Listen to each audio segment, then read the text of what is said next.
Hey, Michael here from Beer Baseball Blog, The Adventures of Craft Beer and Baseball. This is the Beer Baseball Hoppy Hour, episode 6 for January 6, 2021. This is a roundtable baseball discussion. All that we ask is you bring something to drink, an opinion, and some knowledge about baseball. Before we get started, wherever you are watching us live today, please give us a like and a comment. Let us know that you're out there. And as always, we'd appreciate if you subscribe and turn on those notifications. Let's meet the panel for today. First, he is the field correspondent and senior research analyst for the Beer Baseball Blog, Kevin Lyon. Welcome. Hey, thank you for having me here. You know, on the blogcast, I actually forget to give your full title, so I actually need to work that in. I know. I haven't been in the field very much in the past 12 months, unfortunately. You have been in the field, but it's usually on the freeway trying to get back to the show. That field, that's just everyday life, unfortunately. Before COVID, after COVID, in COVID, never ends. Definitely. And our guest today is an author and journalist and a member of SABRE, which is the Society for American Baseball Research. He is Steve Bryant. Thank you for being here today. No, thank you for having me. I'm glad to talk about something besides wrestling for once. Well, if you want to sidebar with Kevin maybe after the show, he'll be glad to talk about wrestling and all the current stuff. No? All right. Okay. Thank you. Yeah. So just a quick overview. We all used to be involved in professional wrestling, but we actually found that the thing that's going to keep us friends forever is our love for baseball. And one of the things that Steve actually told me, God, how long ago was this, Steve? It had to be maybe even a decade ago that you said, like, hey, I belong to this group that does like statistics and it seems really cool. I think you should definitely be a part of it. And I looked at it and I was overwhelmed and I was like, wow, this might be too much for me right now. But now that we've transitioned into all this, I dug into the website recently and I'm like, I am really kicking myself because I should have been a part of this a long time ago. Tell me how you first came about this, how long you've been involved in this, and what your involvement is. Yeah, so I first found it. I was actually at the San Diego main library, and they have a baseball research center there. And this is the old library, not the current one, which actually has a much bigger baseball research library. It's actually, they have stuff that Cooperstown and the San Diego library are the only two places that have it. And so I was at the library and I came across this baseball research center and I was like, wow, this is what I'm interested in. And they actually had, I found out that SABRE had partnered with the library to build that, and they had flyers for SABRE there. So I grabbed the flyer, went home, took a look at their website and said, yeah, I'll join this. And I joined. They started sending, books every couple months. You'd get like a baseball research journal. At that time, they would send actual physical books, and I wish I had one here. They're in the other room, but I mean, they're huge, thick books of just the dead ball stars of the American League, the dead ball star, and stuff that you just can't get information on readily available. And so I joined. This is probably 2003, 2004, and I've been a member ever since. Wow, that's awesome. And so, like, do they actually? I took this off their Facebook page, so this is probably a good synopsis of this. SABRE is a nonprofit membership association with 6,000 plus members worldwide, whose mission is to help people do baseball research, provide a place to share baseball research, and to preserve baseball research information. So is it what is kind of the makeup of the people that are a part of this? Are they big data people, or are they just like fans, or is or is there a mix, or like what exactly? It's a mix. If you go on the you can, if you're a member, you can see other members, and I mean, just look through, you'll see like Bud Selig is a member, and I mean, there's celebrities that are members, but there's also I went to one of the conventions, and there was a huge mix. There was older people, there was people that were in their 20s. Baseball Reference, which I'm sure everybody knows, like the best site for checking up stats. The guy who runs that was there. I mean, he's a member. It's a huge mix of people. When I've gone to local chapter meetings, they're usually skew like on. There's not as many young people at those, but at the national convention, I mean, it's just it's a huge mix. So, and I was surprised actually how many like college age people there were there. Mm-hmm. Well, that's good because I had a feeling I'm like, this seems like it'd be skewing to an older audience, because I've seen that too in an organization we follow in LA called the Baseball Reliquary. We went to their annual thing and it's like, oh my gosh, we're two of the youngest people here. Yeah. We're the young bloods. I think the statistical part of it appeals to the people who want to be the next Bill James or want to get into baseball. I think there's a drive to get into Saber, learn more about sabermetrics, and go take it into like a career in baseball. Mm-hmm. So what you just brought up something I didn't even put two and two together, because whenever I hear about sabermetrics, I don't even associate it with like Saber, that there's an organization about it. But sabermetrics actually has been very controversial, I would say, in baseball, as far as people skewing their game plans, and even like it's something like the shift is like based on sabermetrics. No, right? Yeah. Like I said, you get this baseball research journal, and I mean it goes. There's history articles in it, and it'll go like in depth into sabermetrics. And I mean, I'll read the stuff and I'm like, wow, this guy works at NASA and he's, he's doing these analytics on, where Big Papi likes to hit the ball, and it's just incredible depth into the research. I mean, it's amazing what people do. Well, before we get too far, because we're going to go down a rabbit hole of statistics and past baseball and everything that Saber does. But I did want to mention, we always wear stuff that's appropriate for the show. And like, for instance, I already can tell that Steve and I are wearing shirts from Ebbetsfield's Flannel, so it's like we already have a kinship. But I wanted to go with Kevin real quick. Kevin, what are you wearing, and more importantly, what are you drinking today? Well, I saw the logo for the Hoppy Hour, and I'm like, that looks very Padre Colors-ish, and I know that's Steve's team, so like I had this.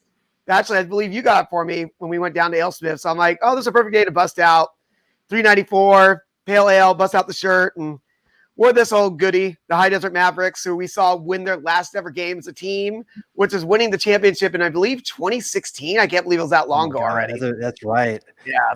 Wow. And Steve. So I don't think that you drink. Do you? You don't drink? No, I have some water here. Oh, that's perfect. That's okay. There's what we're drinking is water based as well. But so, But show the shirt. I love that shirt, and I've been waiting to get that shirt for so long. Please, I gotta take a look at that. Can you single him on that? That's a great shirt. Oh my gosh, very cool. Yeah, I bought like a 5-pack of their shirts. So I got some of the PCL shirts and I actually got one for Kevin, that was the Hawaii Islanders, right? Yeah, if I would have known you were wearing Ebbetsfield, I would have went and grabbed that shirt. That Hawaii Islanders great shirt. I did one of they have like a walk every year. I don't think they had it this year, but like a charity walk. Mm-hmm. And I have one of their shirts from that. I did it a couple years ago. Right on. Right on. Yeah, and I have, let me solo myself. I have the Toledo Mud Hens. Nice. The American Association. I always get comments on this shirt, and I'm drinking a Pronto Session IPA from Pizza Port, which is from close to Steve in Carlsbad, California, right? Is that close? It's about 30 minutes away, I guess. Yeah. They have a few locations in and around Orange County and San Diego. Right.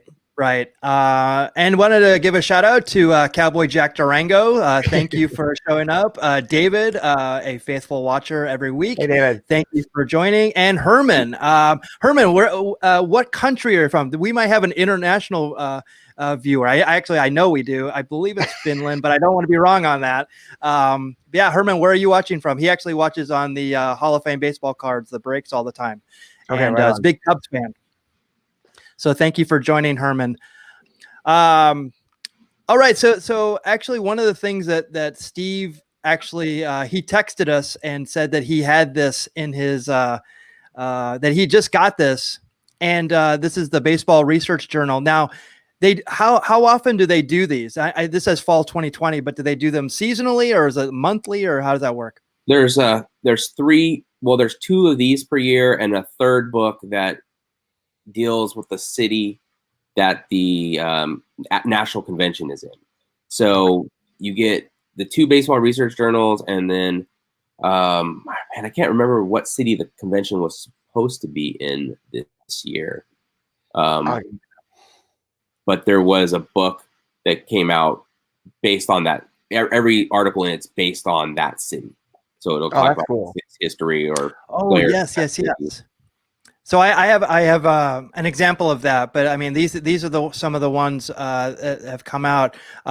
So what is and actually before we get into that, it's actually Herman is from Norway, so I was way off. But I knew it was a nowhere around here. But I wanted to know more about like what is that exactly in this book that would be of interest to someone who loves baseball and just nerdy stuff. Yeah, I mean, no matter what you're into, I mean, there's probably something in these books for that. This one, for example, I mean, has Josh Gibson on the cover. There's a in-depth article on how Josh Gibson performed in major league ballparks. I mean, he was never in the major leagues. He was always in the Negro Leagues. He died before Jackie Robinson debuted in Brooklyn. But there's an article going in depth into how he performed in every major league ballpark, in his lifetime. Because they would occasionally have games where there was all-star games or, exhibition games or whatever in these ballparks, and went in depth how many home runs he hit there, how he did in that park. And it even, compares it to how major leaguers performed in the same ballpark. There's an article on Lou Gehrig's movie career, which, who knew that Lou Gehrig yeah, exactly. had a movie career at all. But and then there's articles like talking about the sign stealing for the Houston Astros and how it helped or hindered them in the World Series. I actually haven't read that article yet, so I don't know what the conclusion is on it, but yeah, I mean, just a lot of analytical research as well, along with historical research. I mean, you always find like such a mix of things. I think one of the first baseball research journals I got had an in-depth article on the longest games by inning, and it was called Marathon Games, and I was just amazed. This guy had not only for major leagues every game that went over 20 innings, but college, high school, minor league, like every game ever that went over 20 innings. And I mean, he's still researching. Like, we'll get emails once in a while asking if we know of any high school games that went, that long. And I mean, just that somebody taking the time to keep track of games over 20 innings, in Palau or something like that is just amazing. Yeah, that's I mean, because I saw that on there, and I'm just like, one of the things that kind of fascinates me is that when Kevin and I kind of came together and started doing this kind of more regularly and going to games, and then we would kind of nerd out on some stuff that was actually, I mean, being in LA is a perfect thing because we're just like, there's so many things here. Like at the Pasadena Library, they did the Shrine of the Eternals with that every year. There's actually, I think it's at Whittier. Is it Whittier College? Whittier College has a baseball studies place as well, and I want to check it out. But then obviously, I'm like, I'm not going anywhere. I'm not going to any college right now. Right. A lot of that's donated from the San Diego Saber Okay, cool. actually donated a lot of stuff to Whittier for that. The San Diego Saber bought or received a donation of a large collection of stuff, and duplicates all went to Whittier. Okay, cool. Very cool. Yeah. So, I mean, we started really nerding out every year because every year the Shrine of the Eternals, that new nominees were out there, and they would have almost kind of like Wrestling Observer style, just a piece of paper, and it had like the biographies of everybody that was out there. And then we started like super getting into it. We're like, how do we not know about this person? How do we not know about all these people that are going to get inducted? And then we started like going, oh my God, like this was the, what was it? It was like the first woman in the Negro Leagues. What was her name, Kevin? Cookie. What was her? Is that? No, like Peanut. Peanut. Her nickname was Peanut. I think her name was Peanut Mammy. Johnson. Mammy Johnson. Yeah.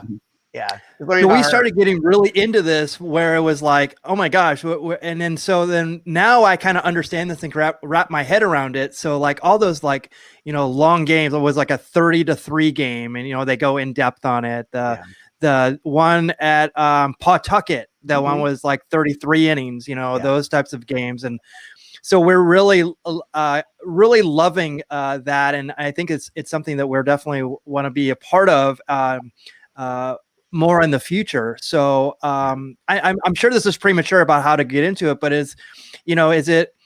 how do you dip your toe in, but also how do you fully submerge yourself into Saber? Well, to dip your toe in, you just join. You go on their website and sign up. I think I was a member for probably 3 or 4 years before I went to any of the local meetings. And I started going to there a couple times a year for the San Diego. They'll have a chapter meeting. They'll have speakers there, and there's just been incredible speakers over the years that have been there. Jerry Coleman, the president of the Padres will be there. The people that we had a chance to see, apparently, before my time, like Ted Williams had even come and spoken, and a good one was Irv Noren. He played for the Yankees in the 50s. I remember the name. Yeah. And he it was on the team with Mickey Mantle. And he told a story where he just got a new car and was going to drive home to California. And Mickey Mantle asked if he can drop him off in Oklahoma on the way. And so he said, sure. And him and Mickey Mantle are driving across country, and they were getting tired, and they saw some kids playing ball at a park, and they pulled over, and the kids, had no idea who they were. This is like 1952. And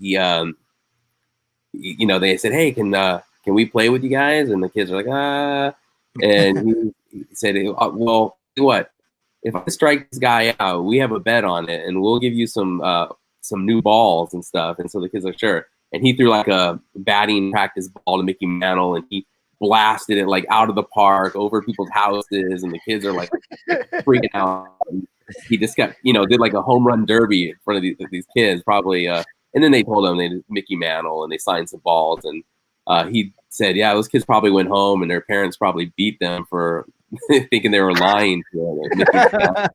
And now that ball will be worth a lot of money. Yeah. And it's just hearing stories like that, where, it's pretty amazing that you get to, have like an intimate setting with these people and hear stories that otherwise, this guy from the 1950s Yankees, telling personal stories with him and Mickey Mantle. So it's pretty great. So yeah, start going to the meetings is the bigger thing. And then of course there's a national convention every year, which is really in depth. There's panels, there's tours. I went to the one in Atlanta, and one of the tours went to Ty Cobb's hometown, and the police, the town was super happy to have like a ton of people there, and we had a police escort, like a personal tour of the Ty Cobb Museum, and got to go. I didn't know the Ty Cobb Museum. Wow. Yeah, it was everything in the town. You got to see where Ty Cobb lived as a kid. You went to his grave. It was like I said, really in-depth stuff.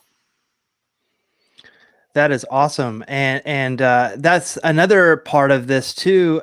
Starting the Beer Baseball blog. I mean, at the first, it was a way to document going to stadiums and documenting the baseball and the history of like the parks and the teams and stuff, and then also sampling the craft beer and the breweries around it. But obviously because of COVID, we've kind of brought it in house per se, but it's more like talking about the past and the kind of the whimsical and the funny things about baseball and the thing that kind of connects us. I mean, in our first shows, we would talk about like Morgana and Doc Ellis and stuff like that. But I think one of the great things about what we've created is we start talking about the history of baseball on that specific day.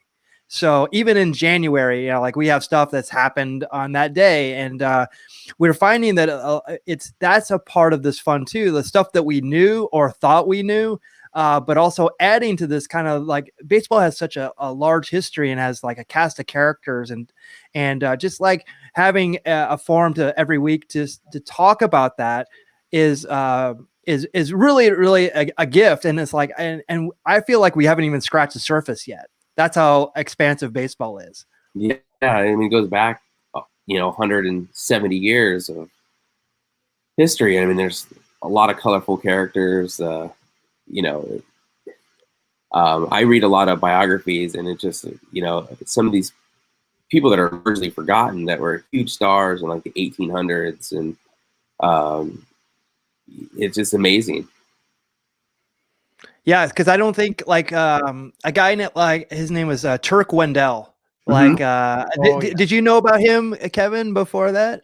I knew of him. I knew he was a very controversial. I should say controversial, superstitious player. Yeah, but I didn't realize the extent of it till you went over it. It's just one of those guys where it's like, it just sounds like a great ball player name. You know what I mean? Yes. And then you just hear about this guy, and you're like, oh my gosh. Yeah, he's definitely a guy who would have thrived in like the 1930s, 40s, and 50s. You know what I mean? I can see him hanging out with Dizzy Dean, and those guys would be quite the pair together. Right. And I feel like just talking about that kind of stuff, also like Angelo Trinidad is a part of our show. It doesn't have quite like, we have a 20-year head start on him just in general, but like just talking about this stuff is like, I don't think it would have even been on his radar, these colorful players. But that's where I'm excited about, eventually joining Saber and actually learning more about it. It's going to be, there are many rabbit holes that I'm going to go down. And do you find yourself like overwhelmed, like, by all this stuff that you get because I'm sure you can't keep up with it. Cause I don't, you said like the publication you haven't even got through yet, but is it a lot? Is it a lot to consume? Yeah, and I think with like one of the great things about baseball is you can kind of pick and choose. I mean, I'm not as into the statistical analysis, so I'll skip over those articles a lot, especially if it's really like data heavy. But then I'll find myself like there was an article a few years ago on forfeited games and had a list of every forfeited game, and there was. There hasn't been a whole lot. There was one after the strike year. I think it was the most recent one where it was at Dodger Stadium and they gave balls and people were tossing balls. Yep. John Tallwar was at that game. Oh, yeah.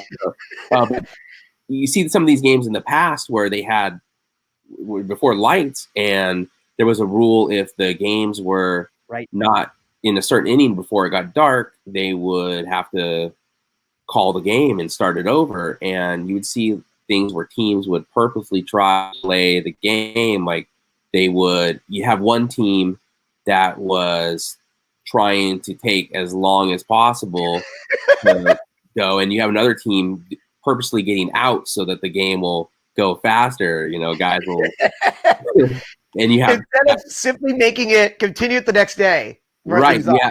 There was they called a game because the runner fielded the ball and threw it to the base, and he was trying to get the outs as fast as possible, and so the game. Oh my gosh!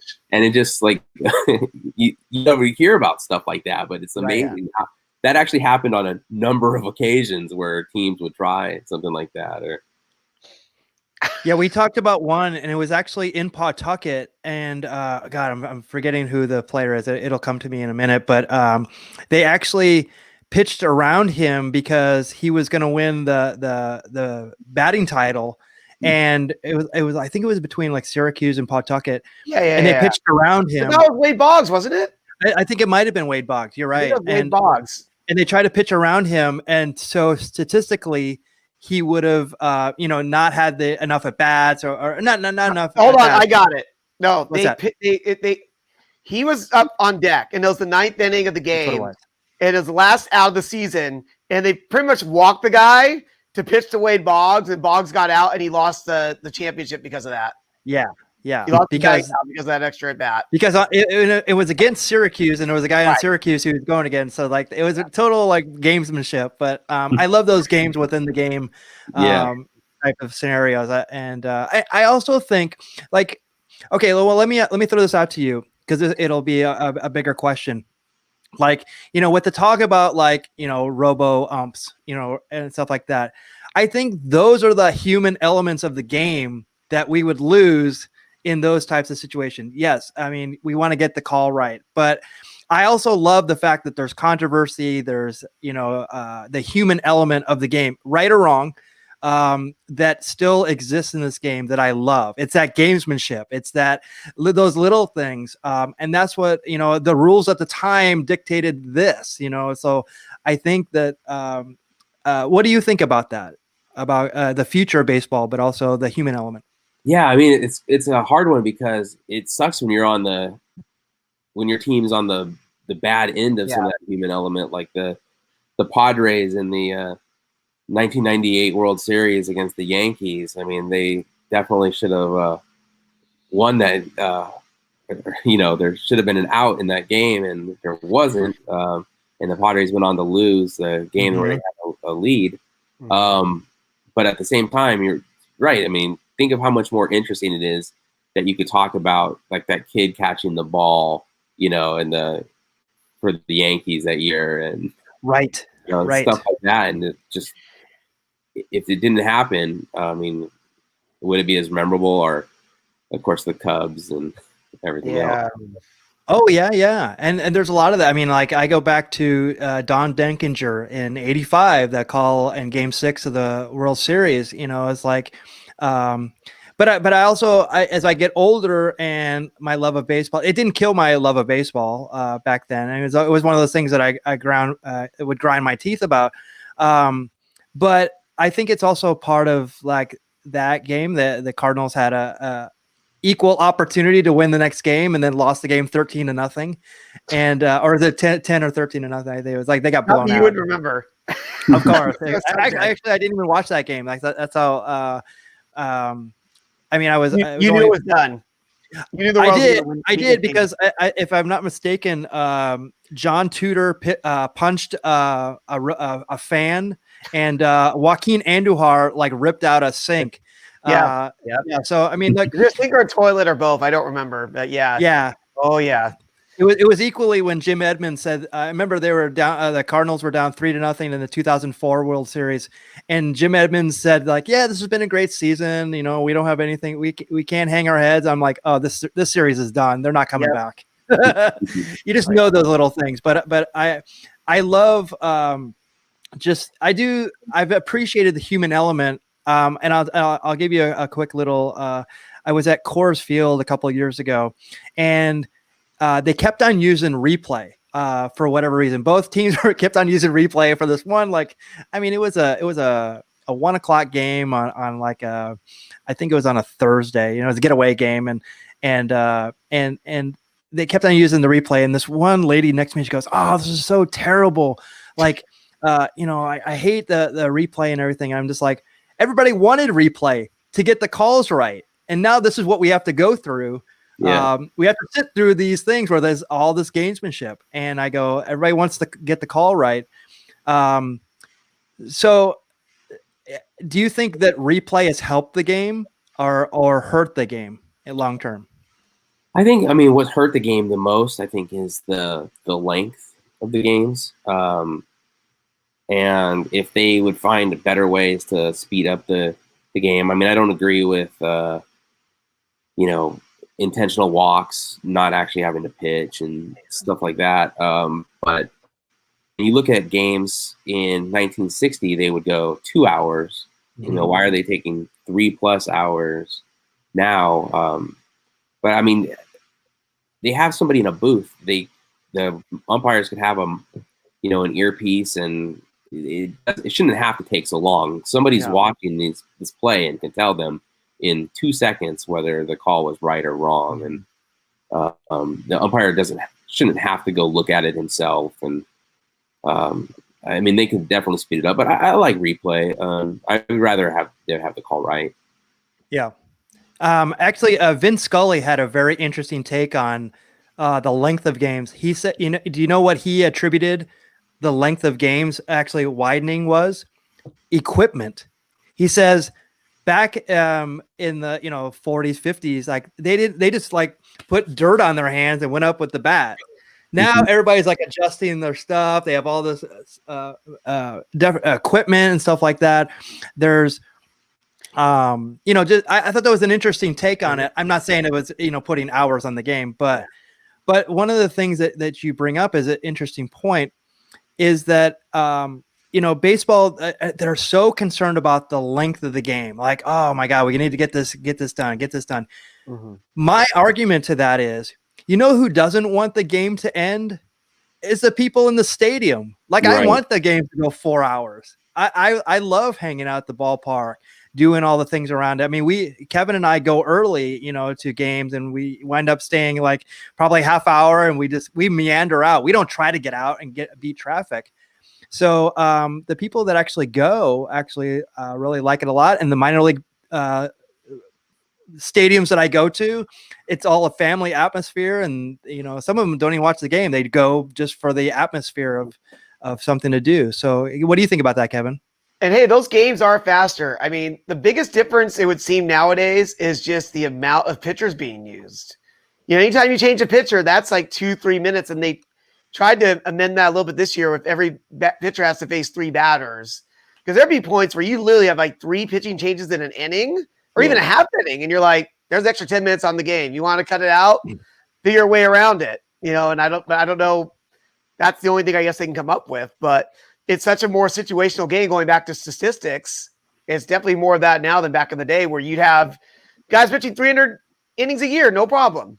Mm-hmm. Now you're lucky if a guy pitches 300 innings in a career sometimes, Yeah, I'm Tony La Russa is gonna be the White Sox manager, and I'm just like, how is he gonna do the 3-batter minimum?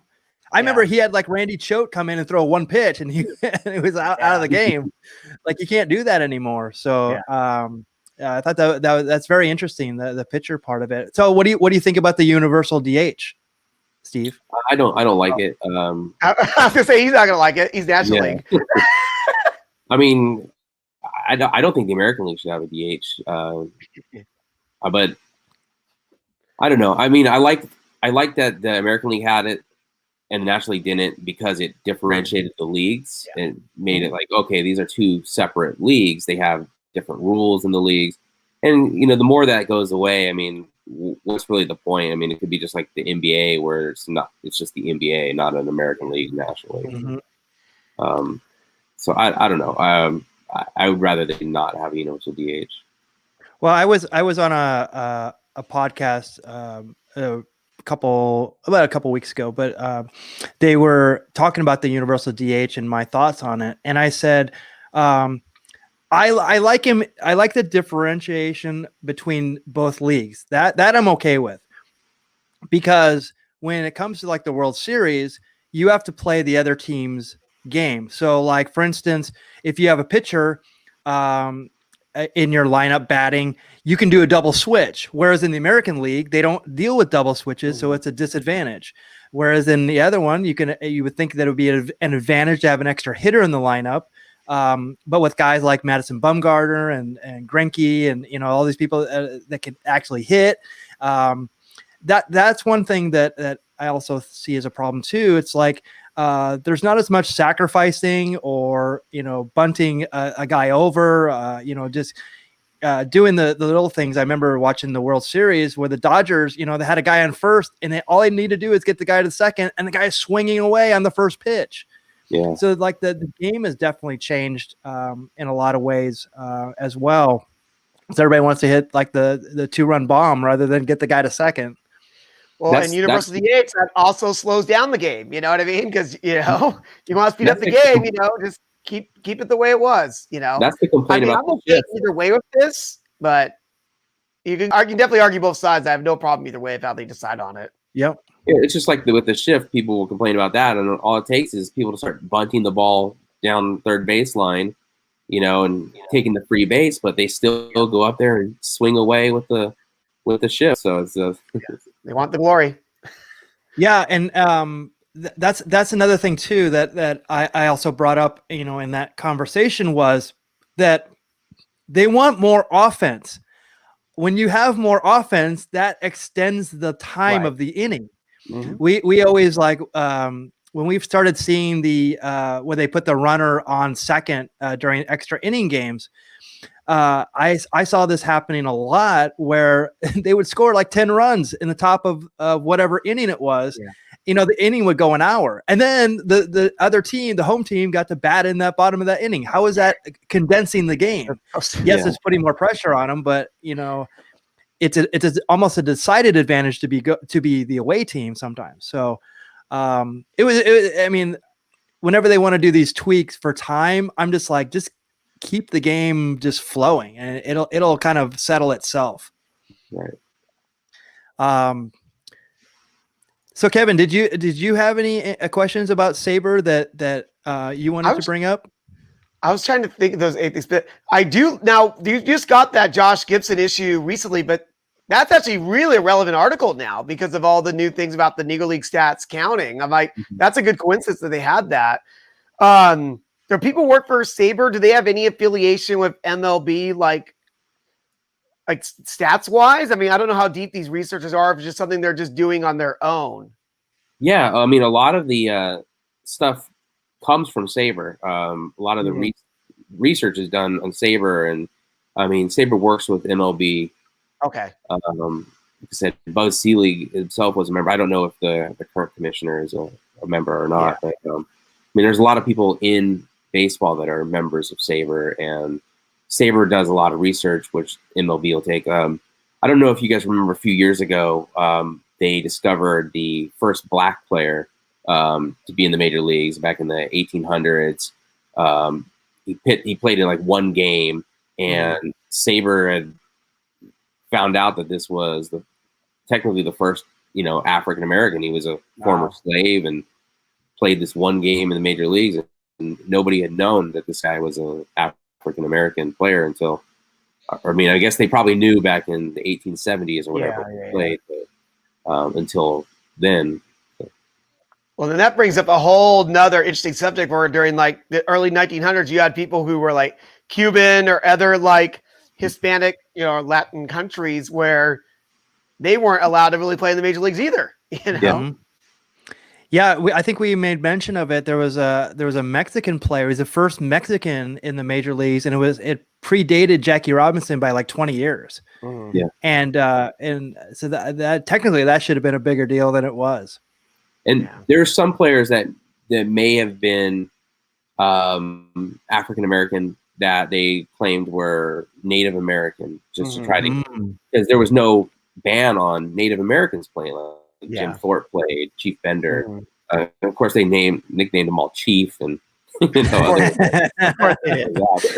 all marketing, right? Yeah, that's where they chose to draw the line. Like Cubans or okay, but black players weren't, or Native Americans were okay. So I think like John McGraw would have signed a bunch of people to help him win if he could have. I can totally see him doing that. Well, there was always the rumors about Babe Ruth that he was, he was, African American, whatever that was. I was like, oh, okay. Yeah, and he was almost treated like he was black just by his features Yeah. of his body, and he was ashamed a lot for it. It's pretty bad, and he actually, if you read that story. I wanted to make a mention of some of the things that I found on the website, which are Cool. super fascinating. So, like, they have the biography project, and it's really fascinating to go through these, because there's stuff like this, like they go through players, and this. I remember, like, these cards. What was it, 77? I think that's a 77 card. Yeah. Yeah, and it's like, these cards were, I mean, they're very distinctive, but like there was a lot of like airbrushing and stuff like that back in those days. I'm sure he played with another team. But I remember this guy's name, and it was just these cards are what are called commons, which were not the star players at the time. So this was kind of like a throwaway card at the time, but in what Saber does is they actually go back through this guy's career, and I could not fit all of this biography on this guy who only lived to age 34, by the way. Yeah. This is an extensive bio on Nino Espinosa that, I mean, I wouldn't have known had it not been for this. There's other players. Obviously, I think the ones that they updated with, like Rafael Palmeiro, we all know his story. Mm-hmm. But the other players, I mean, from all timelines in baseball, this is really super impressive to see the extensive research that goes into this. Something like Shea Stadium, this was equally as long. You can find out, like, Saber doesn't cut the fat when it comes to the facts and the research on this. It's really super extensive, and that's one thing that really impressed me. I think the plan is, and I'm not sure how far they are into it, but to have a biography on every player that ever played in baseball.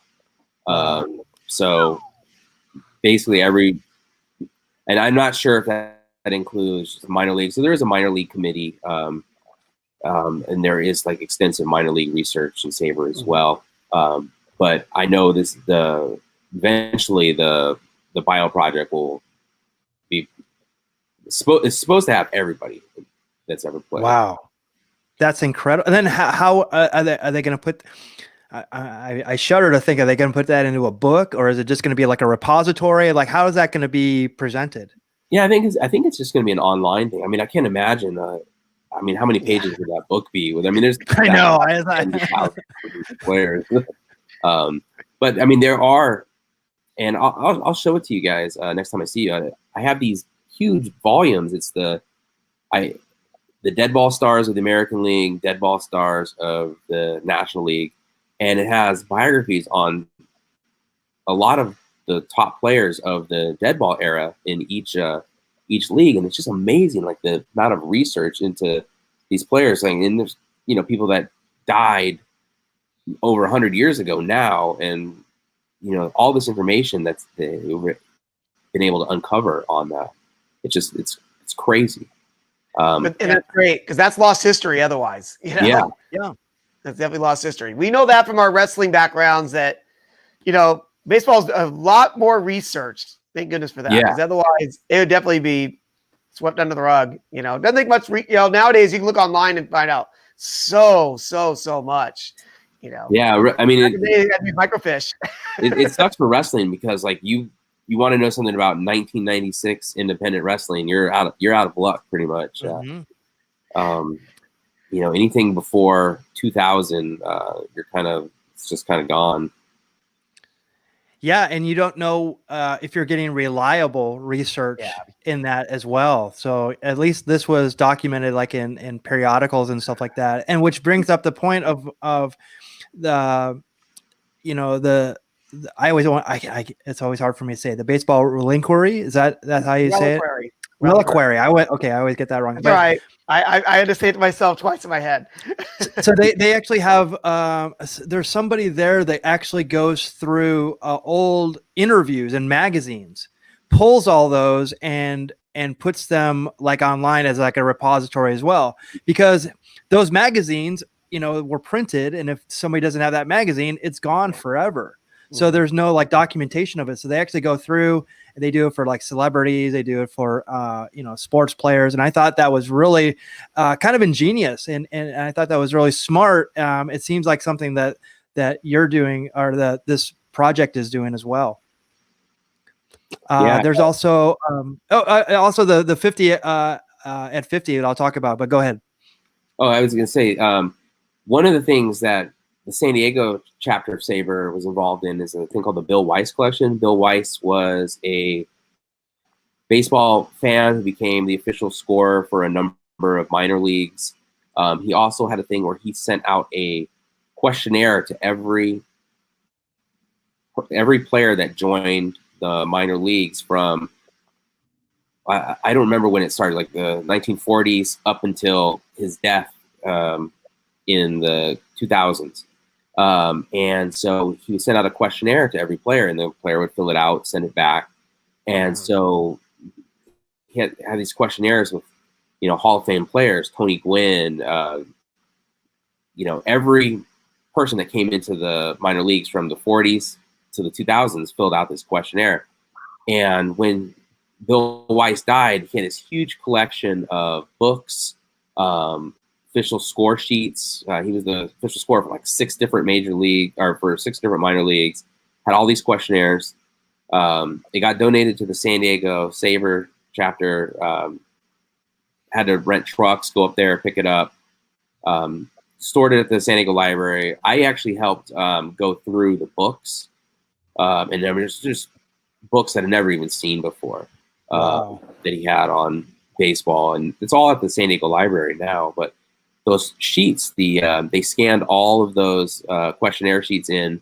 They're all available online. They actually made a deal with Ancestry where you can pull them up on Ancestry if you have that, or you can go down to the San Diego Library and view them.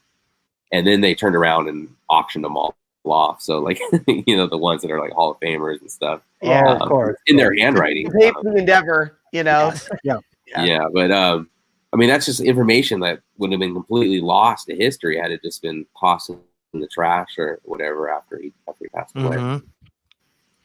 So this is the 50th year of Sabre. So it started in 1971. So they're doing some really cool things. So it's Sabre 50 at 50.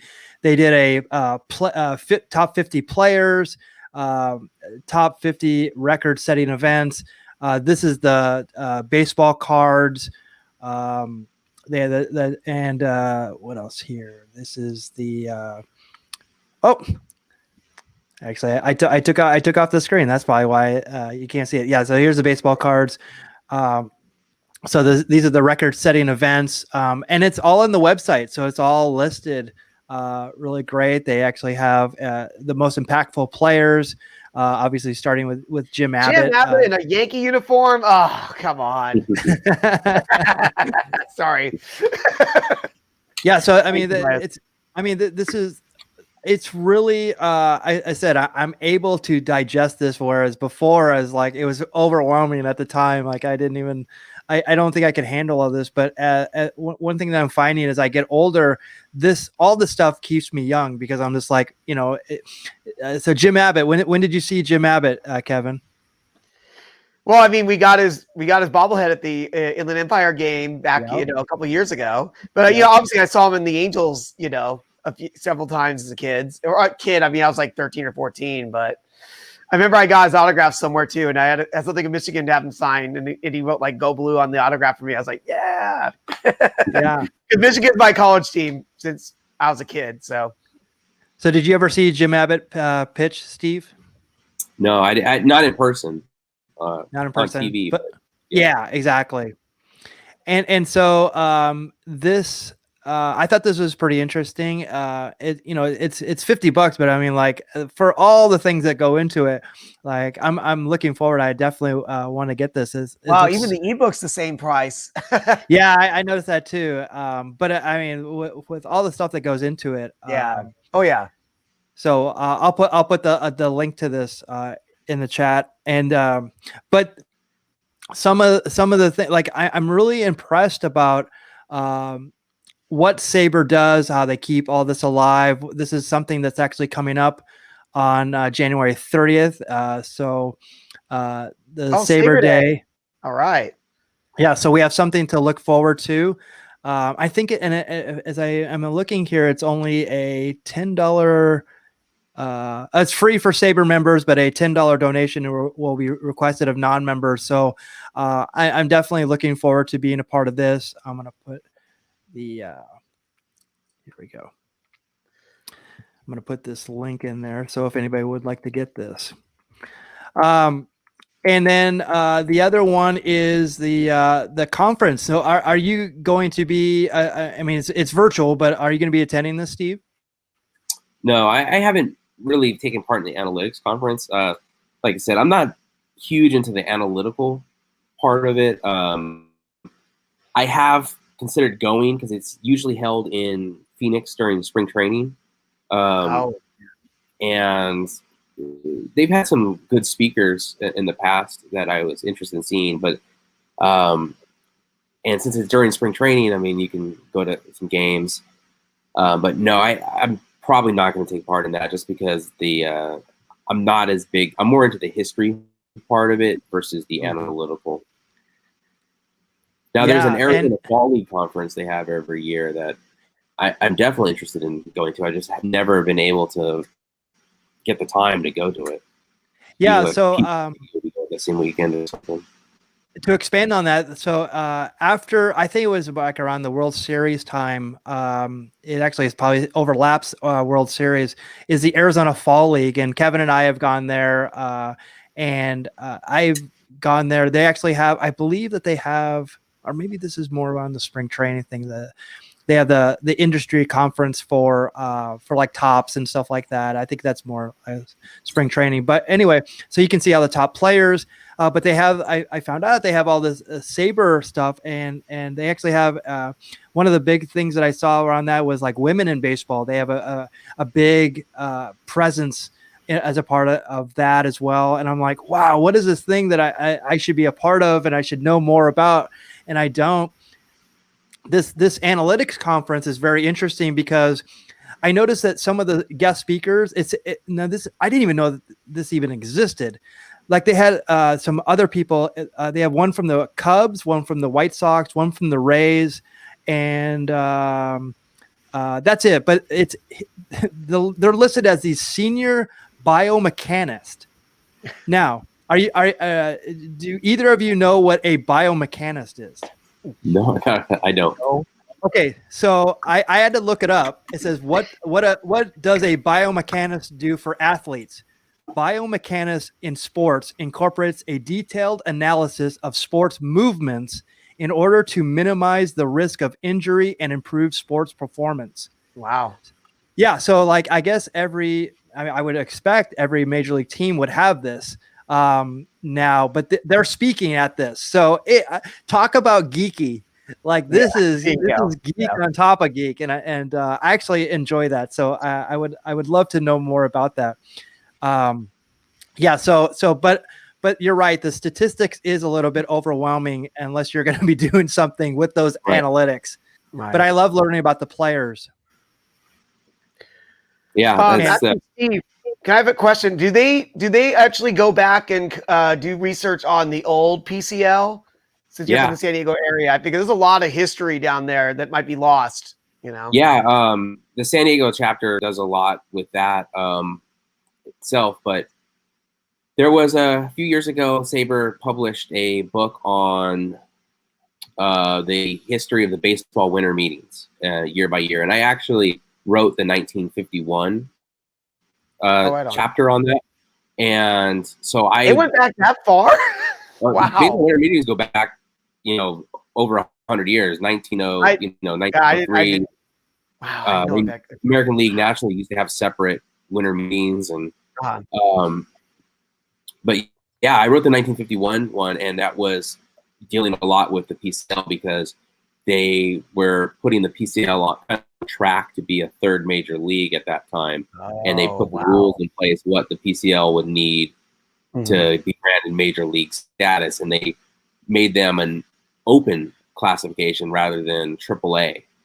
So they were the only minor league ever to be listed as an open classification, which put different restrictions on major leagues being able to take players from them and different rules. I mean, it was kind of done so that to kind of make the PCL happy while they never had the intention of making them a major league. But yeah, we have a fan, Mark Viquez, who runs Stadium Hunter, Ballpark Hunter. Ballpark Hunter, excuse me. Yeah, that's right. It's Stadium Journey. Stadium Journey. Stadium Journey is the podcast he's on. Yeah, so definitely check him out. But yeah, he's having a beer from Whitestone, Indiana. But he says Westgate Park. Sad. It should be San Diego Padres Super Stadium, not sad. But yeah, we have to talk about Jack Murphy Stadium no longer there. I live by it, and I see it every day, and it looks crazier and crazier. But before I go on that though, you mentioned West Park. I don't know if you're familiar with San Diego, but that's where Fashion Valley is now, is where Westgate Park was. And part of the thing that the San Diego Sabre does is it tries to get like markers. There's where Lane Field used to be. There's a plaque. There's a monument to where Lane Field, and it's beautifully done. They actually have it's complete baselines marked out. There's lights where the bases would have been. The pitchers how cool. mount lights up.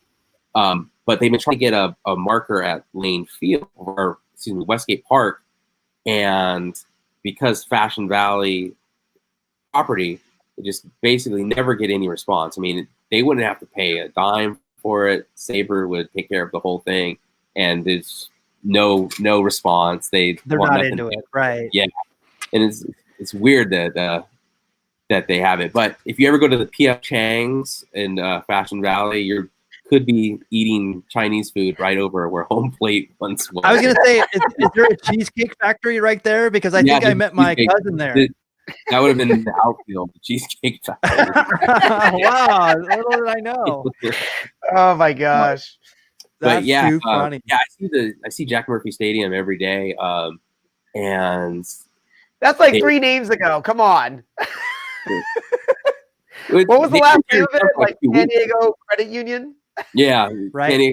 They actually have where it says San Diego Credit Union. They have it covered up now because I think as soon as their like time as being the name ended, it's still there, but they just covered it up with like a blanket or something over there. So did they implode the whole thing?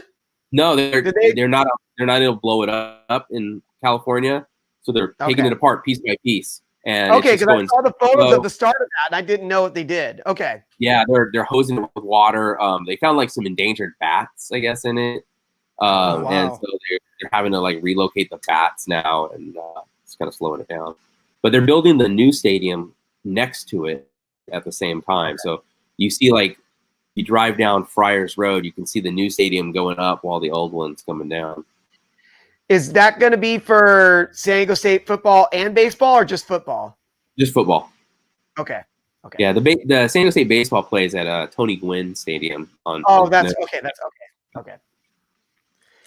So I was telling Michael, I had a ticket to see the Rolling Stones at Jack Murphy, and I'm waiting, and then finally got canceled, not because of COVID, but because the stadium's been shut down. Right. Yeah, once they once they decided that they couldn't play San Diego State's football there this year, they decided to fast track tearing it down because they were going to still have like the bowl games and everything there this year. Right. And then once all that got canceled, they just started tearing it down. So there was no Holiday Bowl at all this year? If there was, it was somewhere else. I'm not sure. It wasn't there because they already tearing it down by that. Because that's the only thing left there at that stadium at this point in the Holiday Bowl, because that's been going on. It's going to play in Carson or something for a couple years. Oh, okay. Just like the Chargers. Out nice. Yeah, except I think San Diego State will come back. But yeah, so one book that actually Steve and I vibed on here, I'm going to solo myself, was Roadside Baseball. So as you can see, I have a whole bunch of markers in here, but actually it goes through and, pre-COVID, I was actually marking off like all these places that we could go check out, and it's all from the different states. I'm hoping that we can get back to this. Steve, you said that you have this, right? The same Yeah, I book? do have that book. Yeah. So, I mean, it's still a goal of mine to get a whole bunch of these checked off, to go out all these places, and, we'll obviously document it for our blog. I'm not sure if it'll be this year, it'll probably be 2022 at this point. But I'm looking forward to that. We the last time we saw each other in person was the All-Star game. Kevin, you were there as well. Yep. It was the California League All-Star game. So, I'm looking forward to getting back to baseball. But let me ask you, Steve, first. What are you looking forward to do your first baseball thing that you want to do once we can do stuff? Oh man, it doesn't look like it's likely, but I wish that we can go to spring training. My family has gone to spring training. Me and my wife, and now my son. We've gone to spring training every year since 2007. Haven't missed a year. I mean, I'm one of the few people who actually got to see the Padres in person this year because we went to spring training before COVID shut everything down. Right there, yeah. And yeah, it's really going to suck not being able to, do our annual tradition. But actually, if I could pick one thing, it would be to be at a game in Japan, eating ramen at the game. I went 2018 was the last time I was in Japan, and we went to a game at Jingu, and I mean the ramen was so great, and just sitting there, nice warm night watching baseball was awesome, and I can't wait to get back there again for that. Well, if you watched our Hoppy Hour, we actually have a connection. Japan Ball Travel. We actually have a Japan connection. I'm on their email list. I get their emails all the time. Yeah. It seems like, I mean, I don't think I could talk my wife into going to 10 straight days of games or whatever. But yeah, that would be so awesome to do.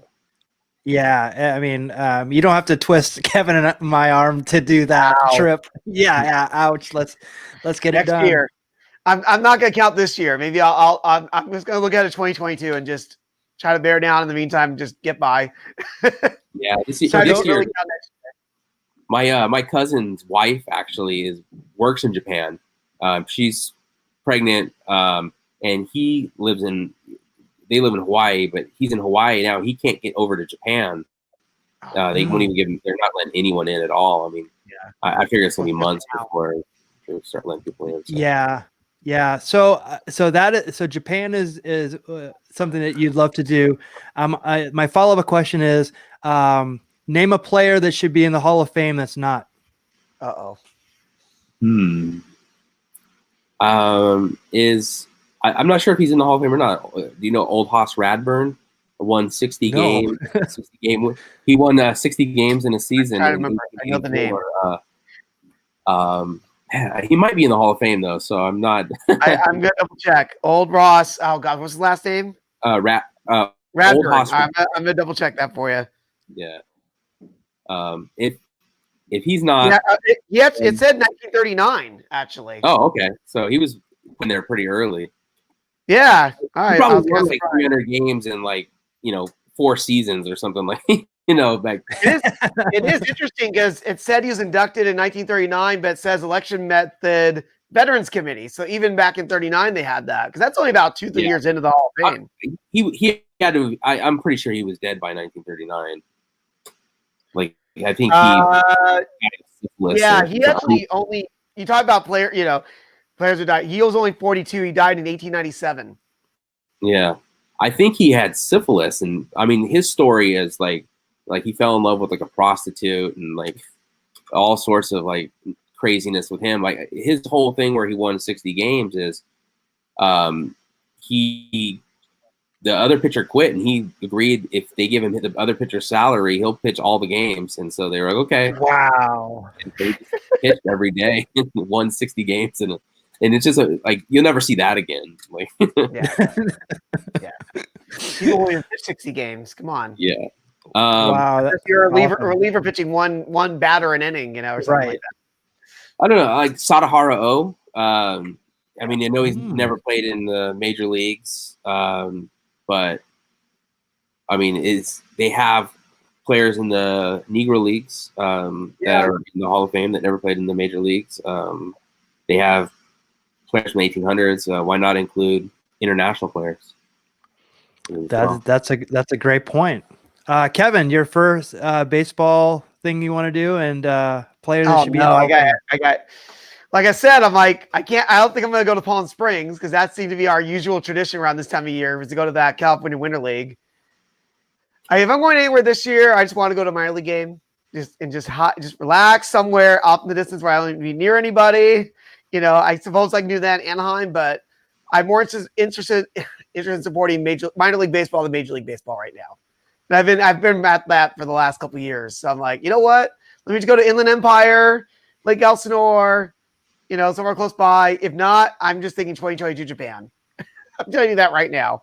Yeah, no, that's a great one. And what's a player that should be in the Hall of Fame? That's not. I was trying to think about Tommy John. I was trying, because that's one I usually think of. I'm really back and forth on Dale Murphy. Like those people are really, really want him in there, and I'm like, man, the guy had like an incredible peak, but. Still, like Tommy John seems to be a pretty glaring omission at this point for me, Yeah. No, it's funny because I joked about it, but the guy who performed the surgery for Tommy John is in the Hall of Fame, and Tommy John is not. Yeah. So I thought that was pretty interesting. That in of itself is just like what? Yeah. Baseball thing. You know what? I'm gonna be really simplistic about this. I'll be glad to do anything baseball. I don't care what it is. Going to the batting cages. I'm really jonesing. You're gonna be creeping out families at Little League games, aren't you? Yes. Yeah. I'll watch it on the lowest level. By the way, when I went to Japan with the great Mr. Excitement in 2004. We saw baseball in the Tokyo Dome, but right before that, we actually walked around that area and we actually saw a Little League park and we watched a Little League baseball game. And so technically we saw the lowest form of baseball and the highest form of baseball all in one day in Japan. And that was a glorious day. And a player that should be in the Hall of Fame that's not Dale Murphy is an excellent one. I was actually going to bring him up. I think that if you give me Harold Baines and Dale Murphy 100%. Yeah, I mean, I know you like Ted Simmons as a Cardinal, but I'm like, I think Dale Murphy should have gone in before him. I think Tony Perez is where things changed. I think the level got a little lowered when that guy went in because still a hell of a ball player, but I don't think Hall of Fame in him. Going back to all the statistics, and Sabra would support me on this. Ted Simmons actually had a better career than people wanted to kind of acknowledge him for, because he was like the number 2 catcher in the National League for a long time. That does matter. Position does matter for. Totally. I mean, you have an Al Oliver and a Bill Buckner who, almost had 3,000 hits. Yeah, and they're not even going to get close to getting in probably. Right. The person that I'll say is, my heart was, it's so funny because my heart wants to go like Kurt Schilling, but I don't think he should be in. For more reasons than one, but because he struck you out. Oh no, he didn't strike you out. I'm sorry. No. I hit weakly to second. I don't know if you know this, Steve, but I actually batted off Kurt Schilling in high school, and bounced. I hit a weak grounder to the second, but I hit it. I'll go with Scott Rowland. How about that? Wow, there you go. Hot take. That's a hot take. I saw his name come up in an article, and it's a guy I don't even think about, but I was like, look at his number going, oh my gosh, wow, that guy, Yeah. But that's again the level you play at. That they shouldn't be in the Hall of Fame that are in the Hall of Fame. So I mean, look at some of these guys' stats and. It's kind of hard to argue against them when you have guys like Rabbit Moranville in the Hall of Fame. Yeah. Another guy is like, Jeff Kent. It's like, if you look back at his career, he actually had a better career than people want to admit it. But he rubbed the press, the journalists the wrong way as well. Yeah. Let me ask you, as a journalist, how much does that play into your thoughts of him as a author and journalist, Steve? Does that people really hold a grudge against that? I mean, I don't personally, but I think I'm sure it has to just human nature on it. I mean, Kurt Schilling is not going to get in because of his views. Jim Rice barely got in, and that's a guy who, again, you look at his numbers, and it's not like the most mind blowing thing. But similar to Dale Murphy, for like a decade, he like dominated. Yeah, he was very bars. I mean, look at him. I mean, even taking away the steroids, you look at his numbers before that. I mean, he's a clear Hall of Famer. I think a lot of it is Roger Clemens. There's a lot of guys. The Hall of Fame is going to get really interesting with these guys coming up, because you have Clemens. Even Belmiro is a guy who, had incredible numbers for, and then all of a sudden he's going to get tarnished for that. Schilling too. Yeah. Palmeiro, Pettit. Yeah. But then you have guys like I'm not saying Jeff Bagwell, but that whole era, there's a lot of controversy. You know. Well, hey, you know what? Back in the 60s and 70s, everybody was using greenies. Right. Yeah. There was always something, and I said we could have a whole podcast just on this subject. I mean, baseball did not punish them; they did not ban them from the game. Yep. But the people that are keeping them out of the Hall of Fame are the writers. So I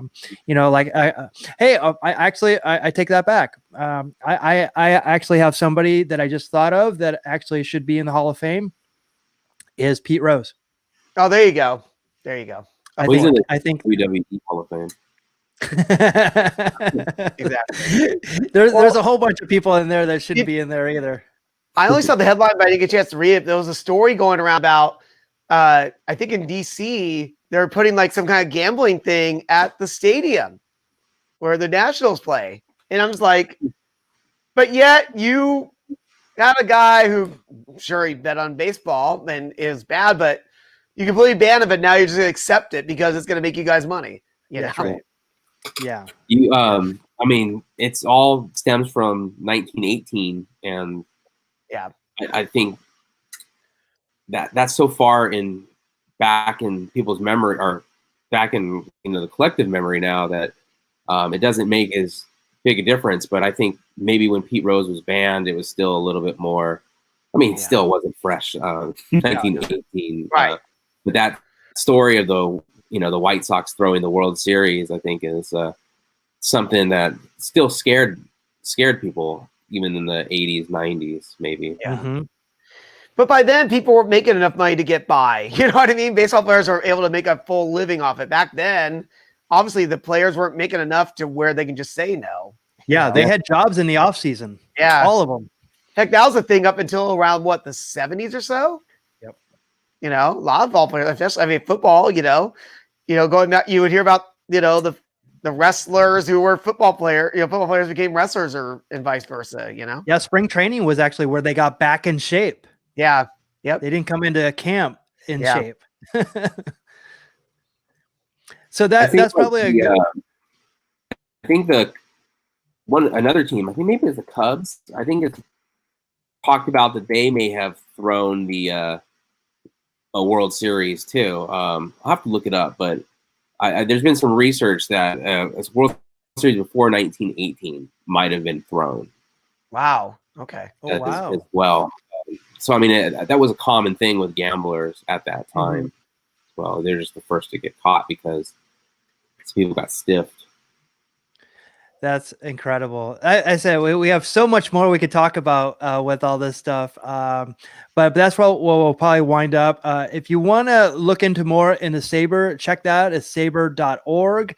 If you want to join, go to this link that shows a lot of the pricing tiers. They also have a Twitter, so check that out, and a Facebook. Steve, was there any place that we can find you and more of the places that you do things? SoCalUncensored.com. Twitter at SoCal Uncensored. I mean, pretty much everything at SoCal Uncensored. Facebook, Okay. YouTube. Very cool. And Kevin, you have a Twitter as well, right? My Twitter and Instagram is LockNLoll. That's LOKNLOLL. Just see whatever I'm tweeting and putting out there whenever I do dare leave the house.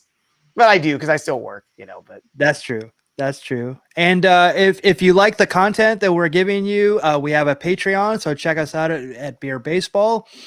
We also have an Etsy store where we sell, beer coasters and magnets and stickers and all that kind of good stuff. Check us out at Beer Baseball on Etsy. We also have an eBay store, so selling stuff every week, all baseball related.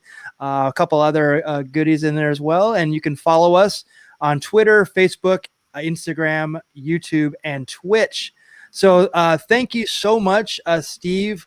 Look forward to getting back to baseball and seeing you at the ballpark. Kevin, we always say that, if there's a brewery and there's a baseball game next to it, you'll find us there. But that's not going to be for a while. But what you can do is every Tuesday we have a show. It's called the Beer Baseball Blogcast, and it is at 6 p.m. Pacific Standard Time on our YouTube channel. So check us out there. Thank you so much, Steve, Kevin. Thank you. Have a great afternoon, and we'll talk to you soon. Good night, everyone.